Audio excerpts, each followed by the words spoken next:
Welcome to the Deep Dive. Today, we're tackling a really dark, but I think necessary exploration. We're looking into one of the most, well, chilling and meticulously documented cases in modern British crime. The life and crimes of Dennis Andrew Nilsen. Often called the Muswell Hill murderer. Exactly. And what we're doing here is pulling together a huge amount of source material. Yeah. Police interviews, trial transcripts, psychological reports, to really get a handle on the full timeline of what he did. And the disturbing specifics of his rituals, the whole legal argument about his mental state later on, it's complex. Our mission really is to just lay out the facts. What happened between 1978 and 1983? We know he killed at least 12 young men and boys in North London during that time. Yeah, and ultimately convicted for 6 murders, 2 attempted murders, got a whole life tariff. But what's really striking, and what makes this deep dive, I think, quite unique, is digging into the how and maybe even the why. You mean his specific methods? Exactly. Luring these vulnerable guys the way he killed them, usually strangulation, sometimes followed by drowning, then this prolonged ritual with the bodies, keeping them, interacting with them. And then the disposal, the fires, and famously the drains. It's gruesome stuff. It is.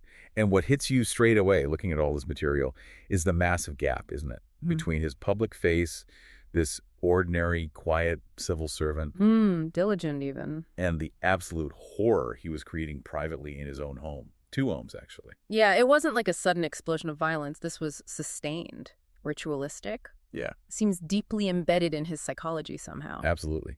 So yeah, we've got a lot of dark ground to cover. Best start right at the beginning, I suppose, with his early life. To really get a grip on the later pathology, you kind of have to go back. Nilsen was born in Fraserburgh, Scotland, November 1945.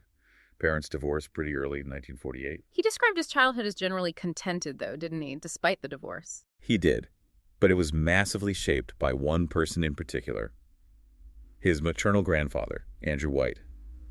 Nilsen always called him his great hero and protector. He was the emotional rock, it seems. Until that rock was just gone. And violently ripped away, yeah. That grandfather's death, it's the moment almost every analysis points back to as absolutely pivotal. Right. What happened exactly? So October 1951, Nilsen's only 6 years old. His grandfather dies suddenly, a heart attack while he was out at sea. Nilsen was taken to see the body, laid out in an open coffin at home. Oh, wow. At 6 years old. Yeah. And the sources say his mother, probably trying to soften the blow, told him his grandfather was just sleeping and had gone to a better place. Trying to protect him, maybe? Maybe.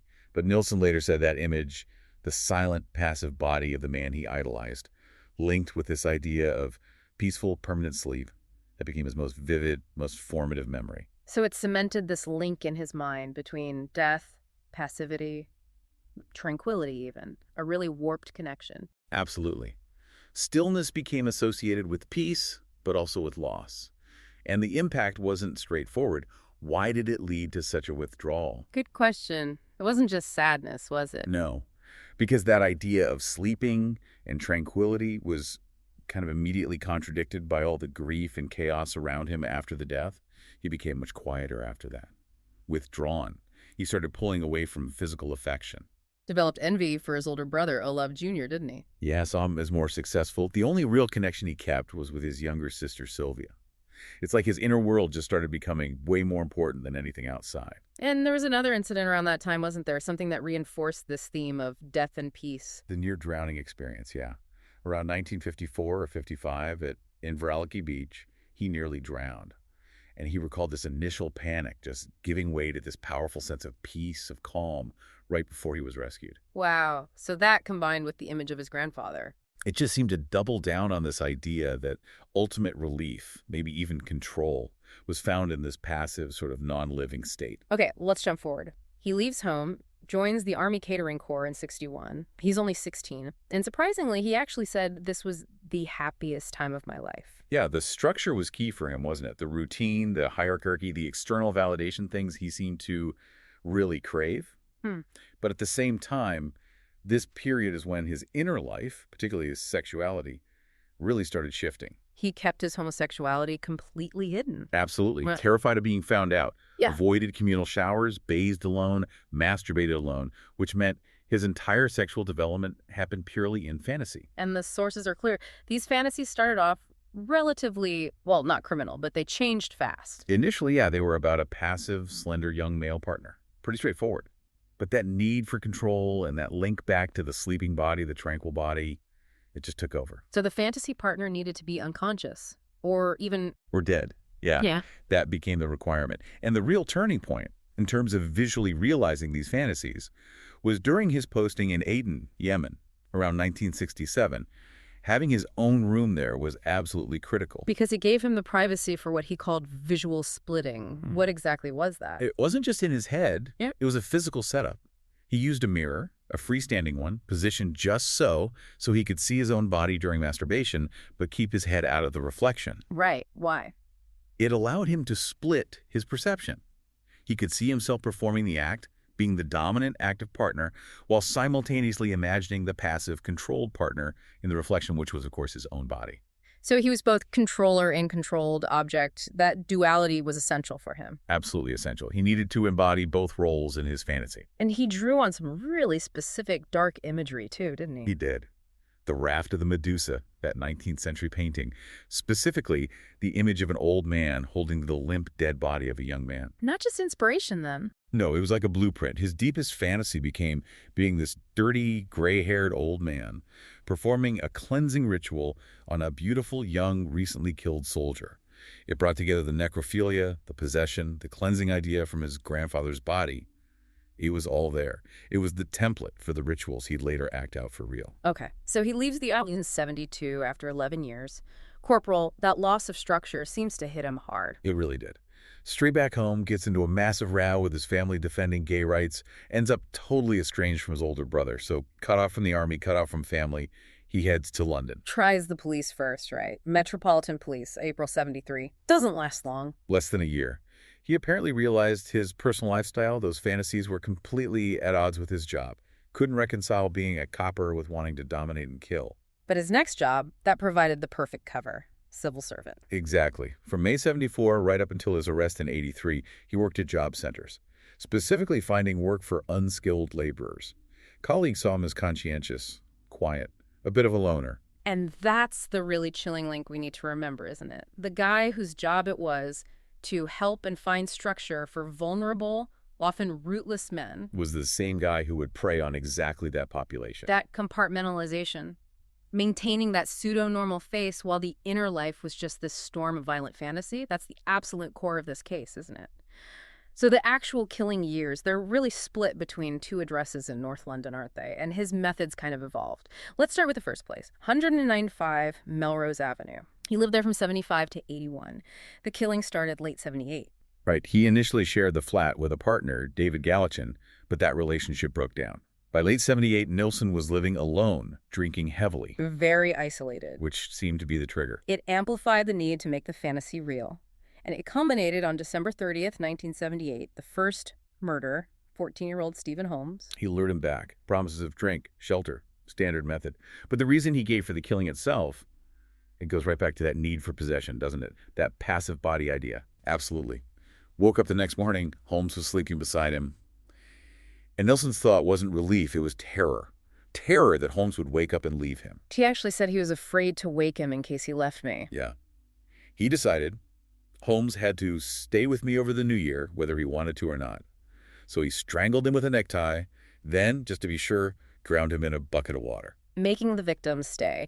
He literally turned him into what he called a new kind of flatmate. This wasn't just about the kill, it was about keeping them permanently. It was the start of the core ritual. The killing was just the necessary step to get the permanent passive possession he craved. Then came the ritual itself. It was extensive. Bathing body. Bathing, sometimes shaving torso hair to fit his ideal partner image. Dressing the corpse, usually just socks and underpants, applying makeup to cover bruises from the strangulation. And then he'd keep the body. For how long? Weeks, sometimes months. It became a prop, as he put it, in his ongoing fantasies. He'd talk to the corpse, masturbate near it, perform non-penetrative sex acts. But he saw the bodies as too perfect and beautiful for the pathetic ritual of commonplace sex. That's a direct quote, isn't it? It is. Reinforces that this was about psychological ownership, that control, not just physical release, but, the practical reality of keeping a dead body in a flat. Must have become a nightmare pretty quickly. A complete horror show. He hid the victims under the floorboards. Decomposition was immediate. Obviously, it got much worse in the summer. The smell. It must have been unbelievable. He was using tons of deodorant, insecticide, just trying to mask it. And the sources mention infestations. Massive infestations, pupa, maggots. He was living right alongside this decay. The contrast is staggering, this outwardly clean, quiet man living above this hidden crypt teeming with maggots, the fantasy versus the foul reality. It's just unthinkable. Eventually, he had to deal with the sheer volume of bodies, didn't he? Leading to the bonfires. Yeah. The decay was too much, and there were too many victims by then, at least 8 more after Holmes at Melrose Avenue. Disposal became essential. He carried out 3 separate mass burnings in the communal garden out back. And he dismembered them first, before burning. Yes, all except Stephen Holmes. And to cover the smell of burning flesh, which you'd think would be impossible to hide, he put an old car tire on top of the bonfire. Trying to swamp one awful smell with another, basically. Burning rubber and plastic to cover that. Yeah. Hoping neighbors wouldn't notice these huge, frequent tire-topped fires. The risks he was taking were immense. The dismemberment, the burning. Then afterwards, he mentioned finding bones, smashing an intact skull with a rake. You can feel the desperation, the sheer labor involved in maintaining this secret life. By the time he left Melrose Avenue in October '81, he'd killed maybe 9 men there. And he only left because the landlord wanted the flat back for renovations, paid him £1,000 to leave, not because he was caught, which led him to 23 Cranley Gardens. And that move changed everything. That move was his undoing, really. Cranley Gardens was an attic flat in Muswell Hill. No garden access.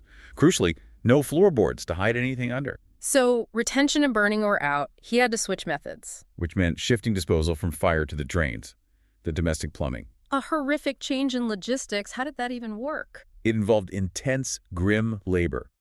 Dissecting the remains into small enough pieces, trying to flush flesh, organs, smaller bones down the toilet. It took ages, and it needed preparation, which is where the boiling came in. Using his kitchen stove. Yeah. He'd boil the heads, hands, and feet, the bits with the most bone, hardest to dispose of in a big cooking pot.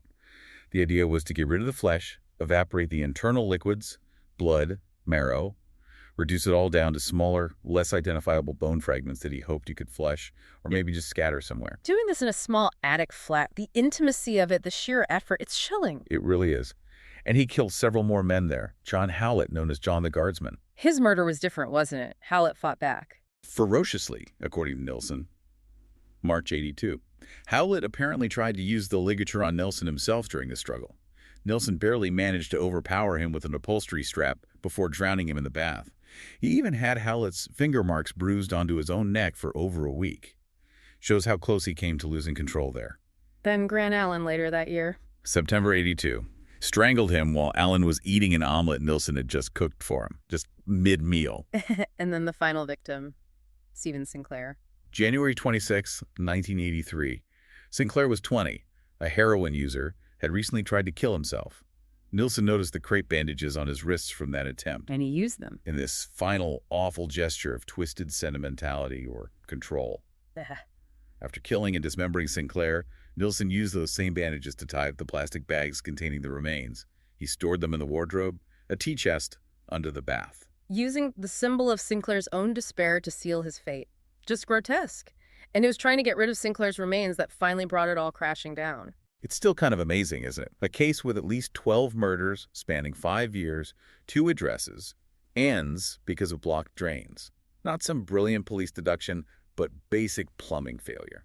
So take us to that moment, when the fancy world literally backed up into reality. Well, ironically, it started with Nilsen trying to fix it himself.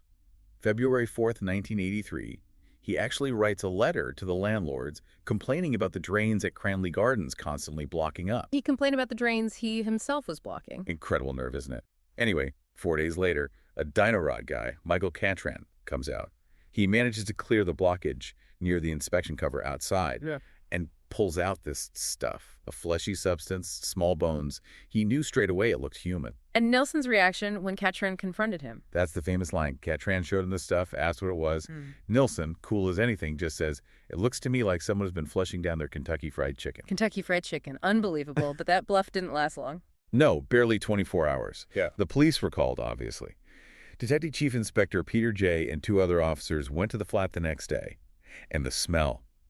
Apparently, the smell of decomposition just hit them the second the door opened. overpowering. Jay must have known immediately. Pretty much. He went straight in, asked Nilsen directly, "Where's the rest of the body?" And Nilsen just calmly pointed to the wardrobe. Bags containing Sinclair's remains were right there. And the confession came almost immediately. On the drive to the police station, Jay asked him a simple question. Were the remains from one person or two? Nilsen just stared out the window and said, clear as day, 15 or 16 since 1978. Just like that, 15 or 16, which is, well, unusually forthcoming. Doesn't really cover it, does it? Not even close. He was incredibly cooperative. Gave over 30 hours of detailed interviews, 16 separate sessions. He basically handed them the entire case. Laid out the whole ritual. Yeah. The bathing, shaving, makeup. Meticulously. But he kept making this distinction, didn't he? He insisted he worshipped the art in the act of death, the stillness, the possession, but claimed he got no pleasure from the actual killing. Said it was about temporary escape from reality, achieving some kind of ecstasy. Yeah, through having this passive body, he said, I wish I could stop, but I couldn't. I had no other thrill or happiness.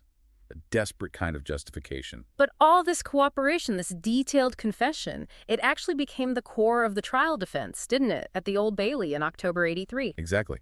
Because no one disputed that he killed them. The whole legal fight was about his state of mind at the time of the killings. Was he sane enough to form the intent for murder? So prosecution says sane premeditated murder. Defense says diminished responsibility manslaughter. Based on what? Based on arguing he had a severe personality disorder. The defense psychiatrist came up with this diagnosis. Borderline false self is a pseudonormal narcissistic personality disorder. Okay, can you break that down for us? What does that actually mean in this context? Well, the defense argued Nilsen lived with this deep internal split. The false self was the quiet civil servant, the mask he showed the world. But underneath was the true self, the narcissist, prone to these episodic breakdowns, usually triggered by loneliness and alcohol. And during these breakdowns? The fantasy self took over completely. The defense argued that in that state, even though he knew intellectually what he was doing was wrong, he couldn't appreciate its criminal nature. He couldn't control it. It wasn't rational intent. It was psychological compulsion. So impulsive acts driven by this disorder, not calculated malice. That was the argument.